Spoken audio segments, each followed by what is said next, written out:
ఇప్పుడు మీరు ఫుడ్ అనేది కొంచెం కొంచెం తినమంటారు, ఒకటేసారి తినకుండా 2 అవర్స్కి 2 అవర్స్కి.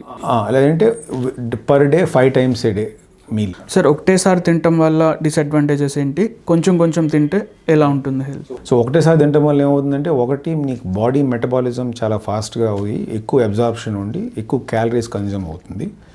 రెండవది ఎక్కువ క్వాంటిటీ ఫుడ్ ఒకేసారి లోపలికి తీసేసుకోవడం వల్ల ఈ గ్యాస్ రిలేటెడ్ సంబంధమైన ఇష్యూస్ ఎక్కువ వస్తాయి.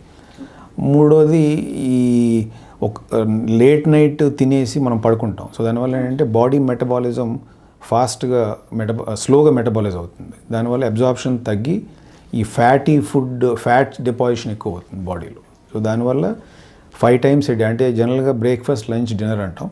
అట్లా కాకుండా బ్రేక్ఫాస్ట్, మిడ్ మార్నింగ్ స్నాక్ అంటాం 11 o'clock అట్లా, then lunch, then mid evening snack or evening snack 5 o'clockకి, అండ్ ఎర్లీ డిన్నర్. సో ఇట్లా ఈ 5 proportionsలో తినడం అనేది మంచిది. ఇంకో కాన్సెప్ట్ ఏంటంటే ఇంటర్మీడియట్ ఫాస్టింగ్ అని చెప్పి కొంతమంది చెప్తున్నారు. ఇప్పుడు ఇంటర్మీడియట్ ఫాస్టింగ్ అంటే రోజుకి 6 నుంచి 8 గంటలు తింటాం, మిగతా 14 గంటలు 16 గంటలు ఏం తినకుండా ఉంటాం. అది కూడా ఇప్పుడు యాక్చువల్గా సైంటిఫిక్గా ప్రూవెన్ కాన్సెప్టే. సో దాంట్లో ఏమంటే అఫ్కోర్స్ అందరూ చేయకూడదు, అది under the supervision of a doctor and nutritionist చేయాలి. ఎందుకంటే కొంతమంది షుగర్ ఉండి, బీపీ ఉండి, కిడ్నీ ప్రాబ్లమ్స్ ఉన్న వాళ్ళకి అట్లా చేస్తే తర్వాత వేరే సైడ్ ఎఫెక్ట్స్ వస్తాయి. సో ఇంటర్మీడియట్ ఫాస్టింగ్ అనేది కూడా ఒక మంచి కాన్సెప్ట్.